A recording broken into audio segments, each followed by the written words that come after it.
सद्बुद्धि, सन्मार्ग और कार्य का संकल्प देना, अडिग रहे विश्वास तुम पर, ऐसा अंतः कर देना, मेरे हृदय में आने में तुम्हें कोई संकोच न हो। हे गुरुदेव, मुझे नजरों से दूर कभी न होने देना। हे गुरुदेव, मुझे नजरों से दूर कभी न होने देना। नमस्कार। गायत्री चिंतन धारा के इस चिंतन सत्र में आप सभी का स्वागत है। मित्रों, आज का हमारा जो विषय है वह है यादगार पुंसवन संस्कार। तो जाहिर है आज हम पुंसवन संस्कार पर कुछ बातचीत करने वाले हैं। ये एक बहुत बड़ा विषय है, इस पर बहुत सारे कार्यक्रम चल रहे हैं YouTube पर, और साहित्य में भी बहुत सारा इस विषय पर सामग्री है।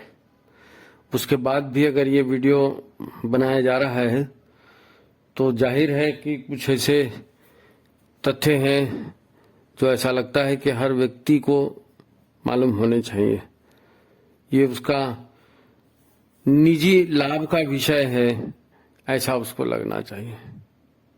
तो विषय बड़ा महत्वपूर्ण है और हम इस पर चर्चा करेंगे, तो आप आखिरी तक इस पर बने रहिए।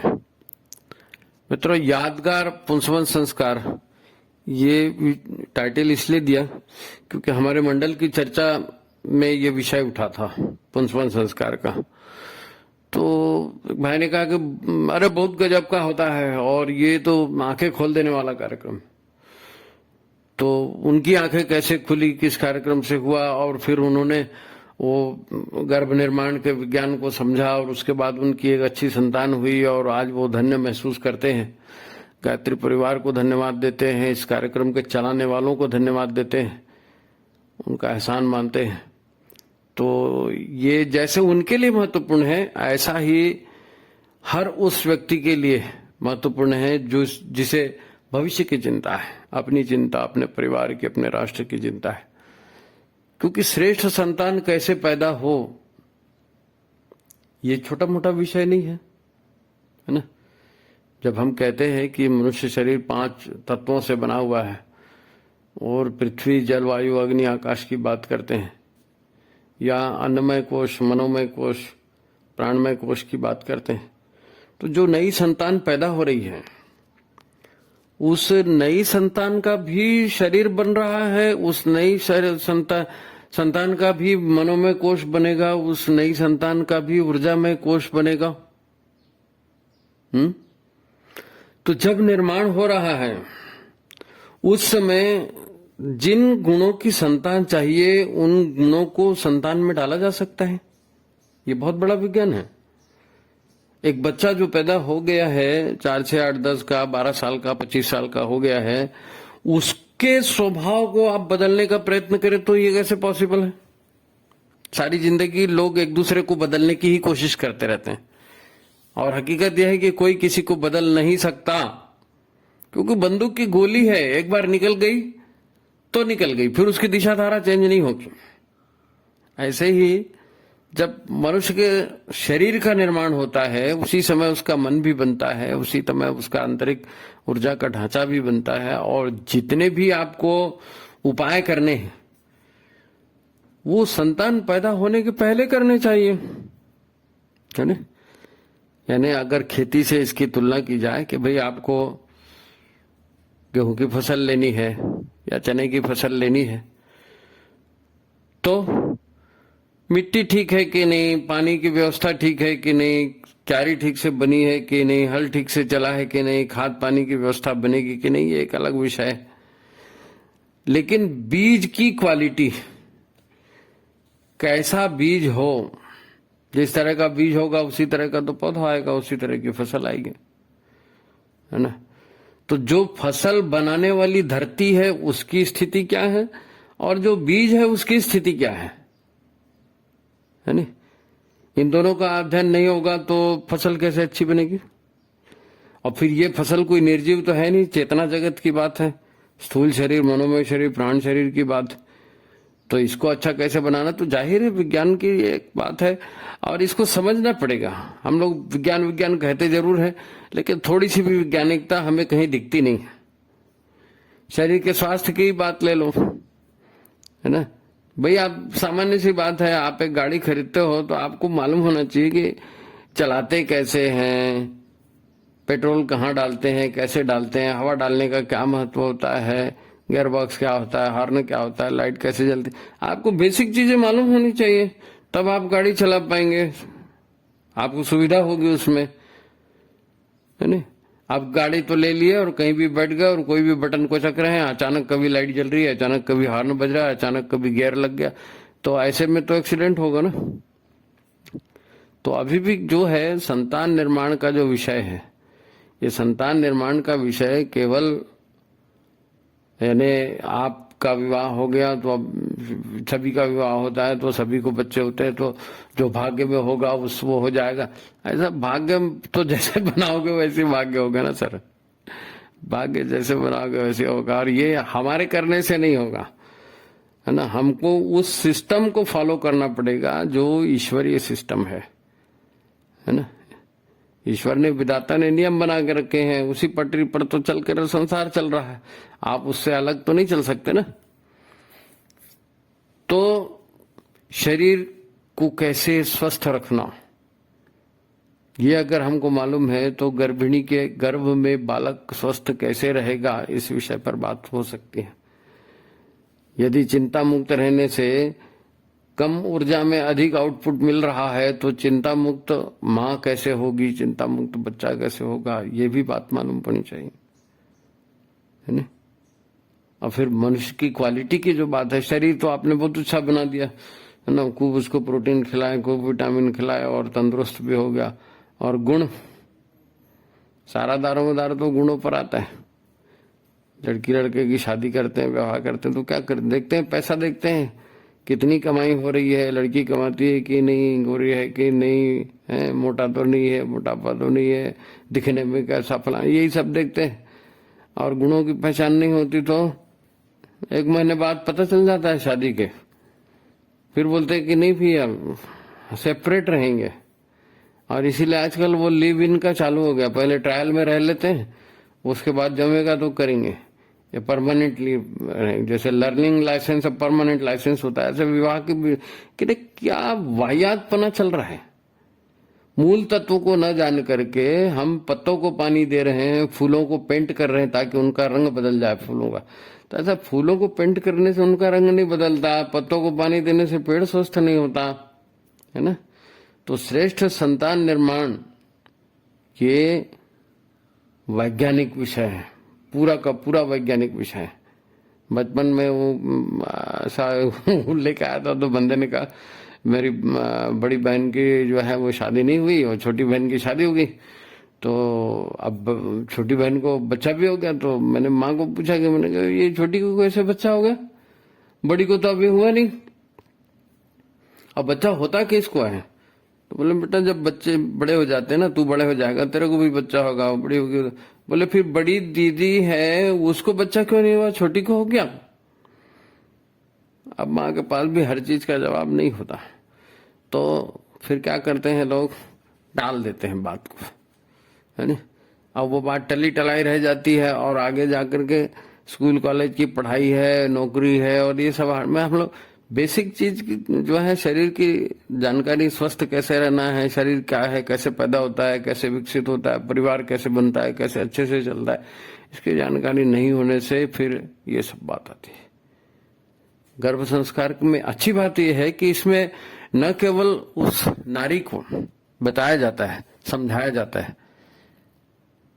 कि भाई ये जो चेंजेस हो रहे हैं तुम्हारे अंदर, जो चेंज तुमको महसूस हो रहा है, ये कितना इंपॉर्टेंट है और इससे होने वाला क्या है, और जो होने वाला है तो उसको तुम अपने मन मुताबिक कैसे बना सकती हो, ये महिला को बताया जाता है नहीं।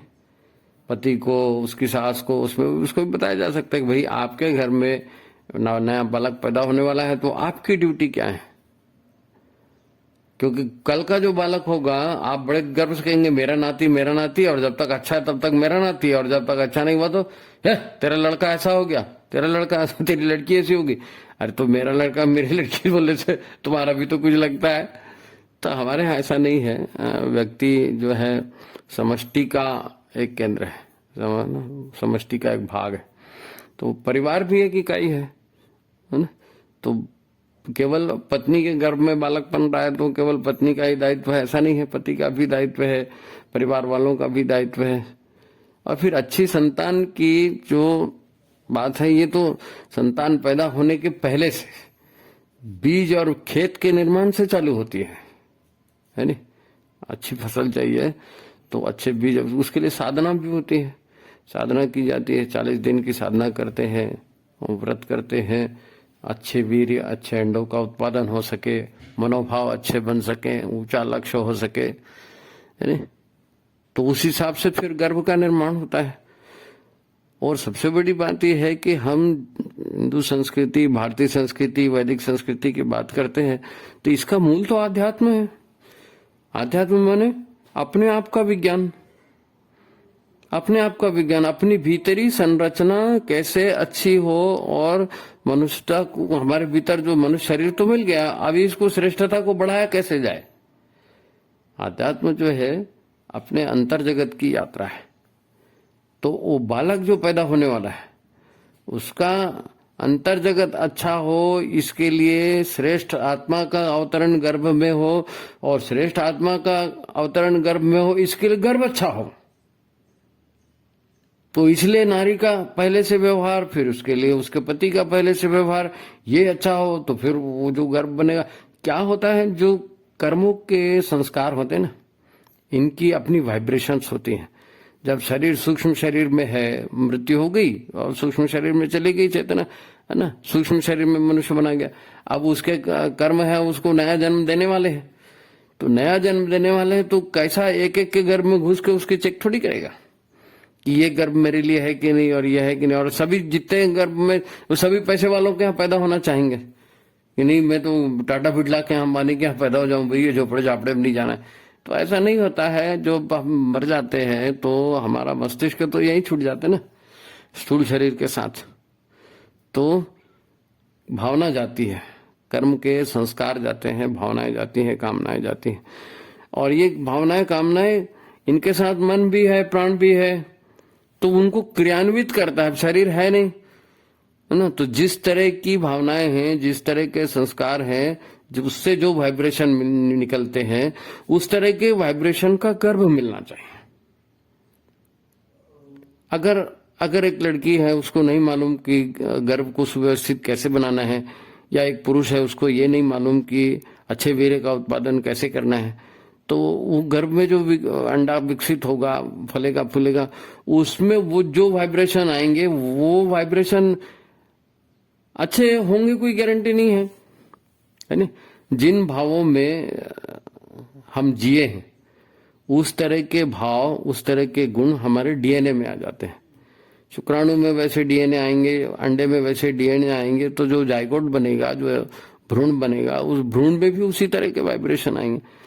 तो पुंसवन संस्कार तो ये कहता है कि पुंसवन संस्कार अब 3 पद गर्भाधान से चालू होता है, गर्भाधान से चालू होता है। तो गर्भाधान से जब संस्कार चालू होता है तो अच्छे शुक्राणु बनाने के लिए साधना है, अच्छे अंडे बनाने के लिए साधना है ना। तो वहां से वो गर्भ अच्छा बनेगा तो उसकी जो वाइब्रेशंस है वो उस तरह की जीवात्मा को आकर्षित करेंगे। तो अच्छी जीवात्मा गर्भ में आए, इसके लिए माता पिता के द्वारा बनाया गया भ्रूण ये महत्वपूर्ण है ना। वो भ्रूण सुटेबल है कि नहीं है। अगर वो भ्रूण ज्यादा घटिया है तो ज्यादा घटिया होने से श्रेष्ठ आत्मा वहां नहीं जाएगी, है ना। वो घटिया आत्मा ही वहां पर जाएगी, और घटिया आत्मा जाएगी। और आप तो मेरे लल्लू पल्लू करके आप वो बच्चे को गोद में खिलाओगे, उसके हर मांग को पूरा करोगे, लेकिन उसका नेचर वैसी घटिया निकलेगा तो आप आगे जाके परेशान हो जाओगे, है नहीं। तो इसके पहले आप तय कर लो कि आपको फल कैसा चाहिए, फिर जैसा फल चाहिए वैसे बीज, वैसे खाद, वैसे पानी, इस तरह की शुरुआत है ना। तो गर्भ संस्कार का इसीलिए महत्व है, इसलिए महत्व है कि शुरू से बेहतर बनाने की बात की जाती है। अब एक बार मान लीजिए गर्भ धारण हो गया, है नहीं, अब गर्भ तो ठहर गया। आजकल ऐसा कौन ऐसा परिवार मिलेगा, ऐसा कोई परिवार नहीं मिलेगा जो इतनी योजना पूर्वक ढंग से संतान पैदा करने की कोशिश करे। आजकल तो संतान पैदा हो जाती है, यानी दिन ठहर गए, बट डॉक्टर ने बता दिया हाँ भैया दूसरा महीना है, तो आदमी सोचता अच्छा चलो ठीक है, बाप बनने वाले माँ बनने वाले। तो उसके पहले तक उस तरह की कोई मेंटलिटी थोड़ी रहती है। अब आपकी मेंटलिटी है नहीं, तो अगर ये मेंटलिटी अच्छी हो जाए शुरू से, तो फिर इस बात की शाश्वती बनती है कि श्रेष्ठ आत्मा उस गर्भ में आएगी, है ना।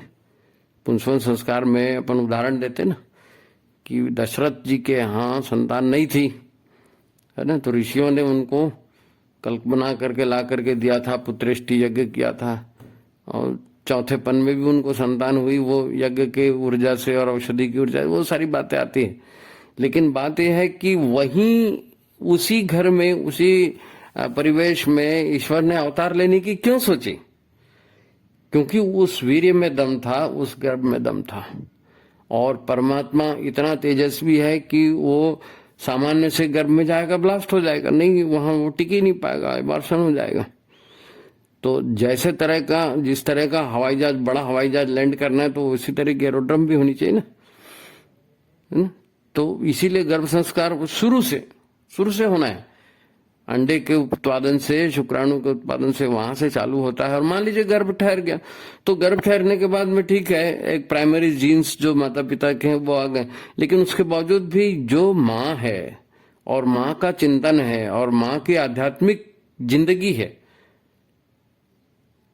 भौतिक शरीर के तल पे, मानसिक शरीर के तल पे और ऊर्जा शरीर के तल पे, यदि माँ सचेत हो जाती है और गर्भ धारण के बाद भी अपने अपने आप को, शिशु उसका अंग हो गया है ना, तो अपने आप को और अपने शिशु के अंग को बेहतर बनाने के लिए क्या करना है, अगर ये माँ को पता चल जाए, अगर ये पतिदेव को पता चल जाए, अगर ये घर वालों को पता चल जाए, तो सब मिला करके उसका डेवलपमेंट अच्छा हो सकता है। ठीक है, अनजाने में गर्भ धारण हो गया उसके बावजूद भी, लेकिन वो आप 40 दिनों तक देखिए, 40 दिन की साधना करते हैं ना हम, 40 दिनों में शरीर के अणु बदल जाते हैं, इसलिए साधना 40 दिन की कराई जाती है। अब गर्भ तो 9 महीने की बात है।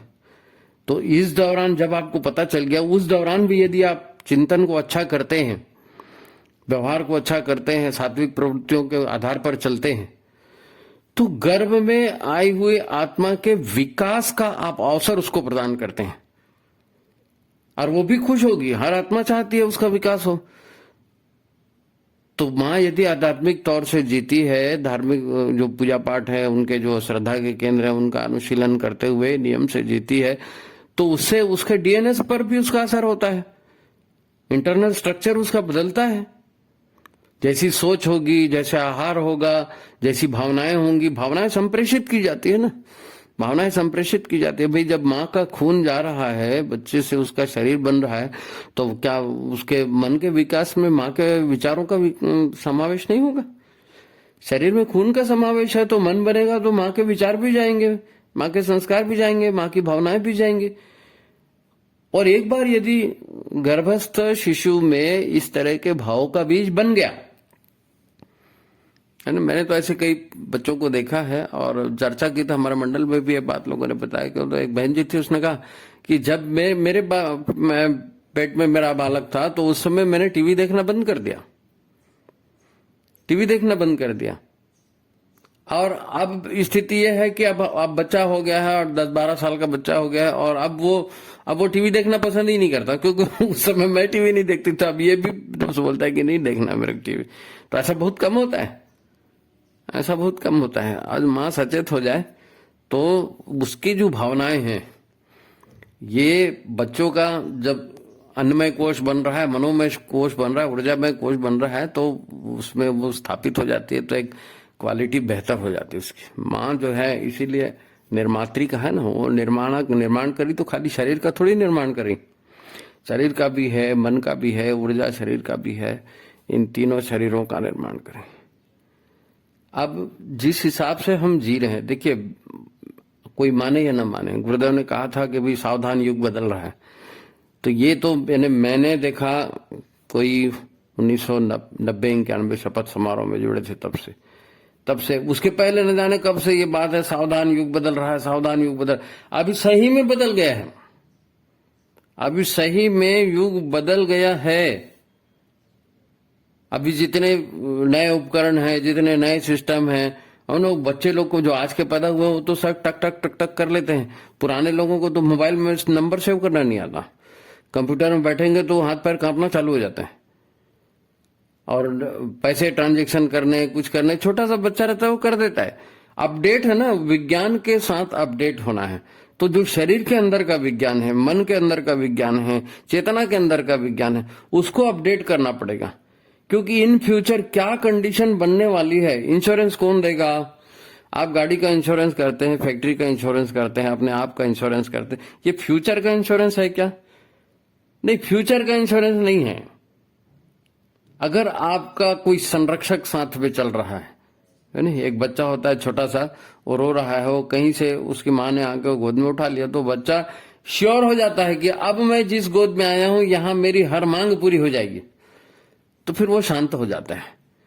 तो ऐसी क्वालिटी डेवलप हो जाए कि भविष्य में किसी भी तरह की परिस्थितियां आए तो वो बालक या बालिका जो पैदा होने वाली है वो सरवाइव कर सके, तो ऐसा कैसे होगा? ऐसा तब होगा जब प्रज्ञावान होगा, बुद्धिमान होगा, समझदार होगा, शांत होगा, है नहीं बच्चा, और उसकी आध्यात्मिक अभिरुचि होगी। तो ये सारे गुण अगर शुरू में रहेंगे, कभी भी आपकी मुसीबत आए, जो मुसीबत में हड़बड़ा जाता है वो कभी मुसीबत से जीत नहीं पाता। क्रिकेट जब खेलते हैं ना, क्रिकेट तेंदुलकर और ये सहवाग और ये इन सब से पूछो ना कि भाई इतनी टफ सिचुएशन थी, 1 ओवर बाकी था, 14 रन बनाने थे, तो कैसे हो गया? तो उस समय सब लोग नर्वस हो जाते हैं। बॉलर है, व्हाइट बॉल फेंकना शुरू कर देता है, और बैट्समैन अगर अनुभवी नहीं है तो उल्टे सीधे शॉट लगा के आउट हो जाता है। तो ये हड़बड़ी जो होती है ये जिंदगी में हर जगह होती है। और जिस मनुष्य की क्वालिटी बेहतर है, सुदृढ़ मन है उसका, सुदृढ़ विचार है, श्रेष्ठ संकल्प है, ईश्वरनिष्ठ व्यक्ति है, तो वो हर मुसीबतों का सामना करने के लायक हो जाता है। तो हम बच्चों को ऐसा बनाना चाहते हैं। पता नहीं युग बदल रहा है, आगे चल के कैसी परिस्थिति आएंगी, तो हमारा बच्चा सरवाइव करेगा कि नहीं, हमारा बच्चा युग के अनुकूल प्रतिभावान निकलेगा कि नहीं, अपना सेटअप उसके साथ बना सकेगा कि नहीं। और फिर बच्चा बना लेगा तो आपका भी बन जाएगा बुढ़ापा उसी के साथ संग, है ना। क्योंकि आपसे संस्कारवान रहेंगे तो श्रवण कुमार का उदाहरण देते हैं, ऐसे टाइप का भगवान राम का उदाहरण देते हैं, या अच्छे लोगों का समाज में अभी भी बहुत सारे लोग मिलेंगे। तो अच्छे बालक होंगे तो माँ बाप के लिए उससे भी बड़ी श्योरिटी और क्या हो सकती है। लेकिन हाँ, ये जरूर है कि मनोविज्ञान की जानकारी होना, है ना, आध्यात्म की जानकारी होना, और इनका प्रयोग जीवित प्रयोग है। खाना कैसे बनाना, सब्जी कैसे बनाना, ऐसे ही महत्वपूर्ण है संतान कैसे बनाना, है ना। तो संतान कैसे, वो पूरा विज्ञान समझाया जाता है उसमें, पुंसवन संस्कार में पूरा विज्ञान समझाया जाता है। गर्भिणी को एक तो यानी हमने कहा कि गर्भाधान से शुरू होना चाहिए, लेकिन अगर गर्भाधान से शुरू नहीं भी हुआ तो भी आप अपने यहाँ पुंसवन संस्कार कराएंगे, लोगों को प्रेरित करेंगे कि आप अपने आप पुंसवन संस्कार कराइए, तो उसमें ये सारी शिक्षा दी जाती है। औषधि का अवग्रहण होता है ना, गिलोय है, बड़ की जड़ है, इनको पीस करके इसका रस दिया जाता है गर्भिणी को सूंघने के लिए। दिव्य चेतना हम धारण करेंगे दिव्य चेतना को, ऐसा भाव किया जाता है। क्योंकि आपकी जैसी मेंटेलिटी होगी, आप जब भावना करें, जो आप सामान्य प्राणायाम करते हो ना, अनुलोम विलोम प्राणायाम किया, तो अनुलोम विलोम और प्राणाकर्षण प्राणायाम में फर्क क्या होता है? प्राणाकर्षण प्राणायाम में आप भावना का भी समावेश कर देते हैं। तो जब संतान उत्पन्न हो रही है तो संतान जैसी प्रकृति उत्पन्न कर रही है वैसी अगर उत्पन्न होनी है तो फिर वो एटेंडम कुछ भी हो जाएगा।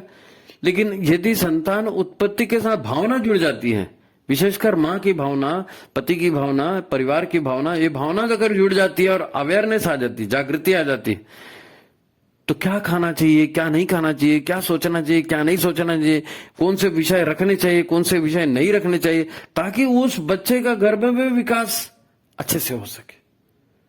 औषधि अवग्रहण भी इसीलिए दिया जाता है, गर्भ का पूजन कराया जाता है। सास है और घर की जो महिलाएं हैं और दूसरे जो पुरुष हैं, है ना, ये सब मिलकर के गर्भिणी को आश्वस्त करते हैं। गर्भ का पूजन करते हैं कि भाई तुम अकेले जिम्मेदारी नहीं ले रही हो, हम भी उसमें तुम्हारे साथ शामिल हैं, है ना, डरो मत। हम सब मिला करके, अपने परिवार की वंश वृद्धि हो रही ना, तो हम सब मिल करके उसके साथ काम करेंगे। पति उसके कंधे पर हाथ रख के उसको आश्वस्त करता है कि भाई ऐसा नहीं है कि तुम मां बनने वाली हो तो तुम ही वजन ढोते रहोगे और सारी जिम्मेदारी तुम्हारी, मैं तुम्हारे साथ कंधे से कंधा मिलाकर चल रहा हूं। सबका सहयोग होता है, जो माँ है उसका भी मनोबल बढ़ता है। और संतान कैसे होगी, ये यानी सबसे बड़ी असमंजस की स्थिति होती है, खास करके वो महिला या वो लड़की जो पहली बार मां बन रही है, उसके लिए कितनी विचित्र स्थिति होती है ना। सारा संशय होता है उसमें कि क्या होगा, कैसे होगा। और कम वो उस समय माँ का हाथ पकड़ के रखेगी, पति का हाथ पकड़ के रखेगी, डर डर होता ही है। डर, एक इंजेक्शन लगाने में आदमी को डर लगता है, संतान उत्पत्ति में तो लगेगा ही लगेगा। और बाकी सारे लोग उसको यदि आश्वासन देंगे, गुरु का आश्वासन होगा, गायत्री मंत्र का जाप करेगा उसका आश्वासन होगा, अच्छे संस्कार का आश्वासन होगा, कर्मकांडों का आश्वासन, तो भीतर से एक शाश्वती आती है, भीतर से एक मजबूती आती है, पवित्रता आती है, दृढ़ संकल्प आता है कि हम जो काम कर रहे हैं अच्छा काम कर रहे हैं, इसमें सभी लोगों का सहयोग है और सब लोग मिलकर इसको अच्छा करेंगे, सब लोग मिलकर इसे अच्छा करें। क्योंकि देखिए एक बात बिल्कुल फुल एंड फाइनल मान लीजिए कि जो संसार की चाल है वो प्रोफेशनल है ना, कारपोरेट कल्चर है, वहां खाली पैसे का लेन देन, प्रॉफिट लॉस की बात होती है, भौतिक लाभ हानि की बात, भौतिक लाभ। उसमें सब लूट खसोट आउटफिट कर रहे हैं, नैतिकता है नहीं तो सारे लूट खसोट होते, पुलिस के पकड़ में आ जाए तो अपराध है, नहीं पकड़ में आए तो ऐसे चल रहा है। लेकिन जीवन की बात ऐसी नहीं, जीवन की बात ऐसी नहीं। ये जीवन पूरा का पूरा विज्ञान है। क्या खा रहे हो, क्या सोच रहे हो, क्या बोल रहे हो, आपका कॉन्फिडेंस लेवल क्या है, आपके इमोशंस कैसे हैं, आप उसकी कॉपी निकलेगी ना, उसी का प्रिंट आउट निकलेगा, वो प्रिंट आउट उसी का निकलने वाला है ना। तो इसलिए इसका बड़ा महत्व है। आप देखिए यूट्यूब में भी काफी कुछ इसके वीडियो वगैरह पड़े हैं। अपना तो आंदोलन भी चल रहा है संस्कृति श्रेष्ठ संतान निर्माण के लिए, गायत्री परिवार बहुत बड़ा आंदोलन भी कर रहा है, उसके भी वीडियो पड़े हैं, आप उनको भी देखिए। अब ये जो है यादगार पुंसवन संस्कार इसलिए कहा कि आंखें खोलने वाली बात है ना। जिनके बच्चे हो चुके हैं वो दूसरों को अच्छे बच्चे हो इसके लिए सहयोग कर सकते हैं, और जिनके अभी संतान नहीं है वो अगर सुन ले तो ये मान के चलो कि आपके हाथ में तिजोरी की चाबी लग गई फिर तो। क्योंकि एक संतान हो और अच्छी संतान हो तो शानदार जिंदगी बन जाए, फ्यूचर आपकी भी और उसकी भी, और सुख की नदियां बहने लगे आपके घर में, है ना। एक संतान है अगर वो बिगड़ गई तो सारा आपकी जिंदगी भर का मैला कर देगी। और एक संतान है, आप गरीब भी हो जैसे भी हो, और आपका बेटा बिल्कुल लाल बहादुर शास्त्री निकल गया, नरेंद्र मोदी निकल गया, तो आप हीराबेन को कितना अच्छा लगता होगा, सोच के देखो। अभी तो खैर उनके 90-92 कितने की उम्र में उनकी डेथ हो गई, लेकिन वो जब प्रधानमंत्री उनके पैर छूते थे तो कितना चेहरा उनका गौरव से हो जाता, क्योंकि वो बेचारी दूसरे के यहाँ बर्तन मांज करके और जैसे भी उसने बच्चों को पाला था, आज उसका बेटा प्रधानमंत्री। ये जादू का चमत्कार कैसे, ये तेजी तेजस्वी श्रेष्ठ आत्मा जब गर्भ में अवतरित होती है तो इस तरह की बात होती है। शंकराचार्य का अवतरण है, विवेकानंद का अवतरण, ये एक तो अवतरण के समय होता है और दूसरा जन्म द्विजत में होता है। गुरु आपको मिल जाए, मार्गदर्शक आपको मिल जाए, लेकिन मार्गदर्शक आपको तभी मिलता है जब आपकी भावनाएं ऐसी हों, आपकी शुद्ध पवित्र भावनाएं होंगी तो ब्रह्म मुहूर्त में हिमालय से ऋषि लोग संवेदनाएं भेजते हैं, और जिन हृदय में भावनाएं शुद्ध हैं उन हृदय में अवतरित होती। बहुत सारी अशरीरी आत्माएं होती हैं, वे भी आपके विकास में सहायता करती हैं, है नहीं। अगर कोई बिगड़ना चाहता है तो अशरीरी आत्माएं उसको बिगाड़ने में भी सहयोग करती हैं। और यदि भावनाएं अच्छी हैं, सत्कर्म आप कर रहे हो और आपके सत्कर्म प्रति रुझाव है, तो जैसे जैसे आप करोगे वैसे वैसे ये सब देव सत्ताएं कहलाती हैं, है नहीं, अच्छा करने वाली, और आसुरी शक्तियां बुरा कराने वाली। तो दोनों तरह की सूक्ष्म जीवी सत्ताएं हैं हमारे आसपास, हमारे कमरे में भी हैं बहुत सारे, है ना। दिखती नहीं आंख से तो क्या हुआ, आप जैसा विचार करने जाओगे वो उस तरह के विचार संप्रेषण चालू हो जाएगा। आप एक चीज सोच के देखो, 10 तरीके उसके आपके दिमाग में आएंगे। तो ये एक तंत्र है, उस तंत्र को हमको समझना है। और खास करके इसलिए ये जो चैप्टर है संतान उत्पत्ति का, ये बहुत महत्वपूर्ण है, क्योंकि उसका भावनाओं से जुगाड़ हो जाता है ना। भावनाएं ऐसी जुड़ जाती हैं कि मेरा बच्चा लूला है, लंगड़ा है, अपाहिज है, पागल है, कैसा भी है, तो भी अपने बच्चे का कोई गला तो नहीं घोट सकता ना, कोई गला नहीं घोट सकता। भावनात्मक बंधन भी वो भी जुड़ जाते। तो जब होना है ये सब कुछ तो अच्छे से हो जाए ना, और शुरुआत अच्छी होगी तो अंत भी अच्छा होगा। तो ये पुंसवन संस्कार मानव जीवन की, मानव संस्कृति की, मानव धर्म की, जो भी आप बोलो, मानवीय चेतना के विकास की एक महत्वपूर्ण कड़ी है, बहुत ही महत्वपूर्ण कड़ी, आंखें खोल देने वाली। अगर इस मौके का फायदा उठा लिए तो जैसे ब्रह्म मुहूर्त में साधना का लाभ होता है ना, नवरात्रि काल में साधना का लाभ होता है, ऐसे ही संतान पैदा करने के पहले, है ना, गर्भाधान के विधि विधान, नियम न्याम, यदि ये हम इनको जान लें और साधना के उपक्रम को जान ले, तो पांचों जो शरीर होते हैं ना, अन्नमय कोश, मनोमय कोश, ज्ञानमय कोश, तो ये सारी चीजें जो है, प्राणमय कोश, ये सब आप पहले से ही बेहतर बना के लाओगे और बहुत अच्छा बनेगा। तो आप भी पुंसवन संस्कार का थोड़ा प्रचार कीजिए, है ना, और आप देखेंगे वो लोगों को प्रचारित करेंगे, लोगों को जोड़ेंगे, अच्छी संतानें पैदा हों, ये तो सभी चाहते हैं, और अच्छी संतानें पैदा होंगी तो सभी का कल्याण होगा, है ना। तो ये भगवान का काम है, समाज का काम है, इसमें हमको सहयोग करना है। ज्यादा से ज्यादा लोगों तक ये बात पहुंचे, ये वीडियो भी पहुंचाइए, शेयर कीजिए, लाइक कीजिए, ज्यादा से ज्यादा लोगों तक पहुंचाइए, और श्रेष्ठ समाज बनाए। महाकाल जो है ना, वो धरती पे स्वर्ग के जैसी स्थितियां बनाना चाहते हैं, तो आपका उसमें योगदान हो जाएगा, अच्छे आदमी को पैदा करेंगे। तो ठीक है, इसको आप गंभीरता से लीजिए। और जिन लोगों ने अभी सब्सक्राइब नहीं किया चैनल को, सब्सक्राइब कर लीजिए भाई, लाइक कीजिए, शेयर कीजिए, है ना, तो इसका ज्यादा से ज्यादा प्रचार होगा, ये भी एक धर्म का ही काम है। तो ठीक है, आज की बात समाप्त करते हैं। सभी को प्रणाम, नमस्कार।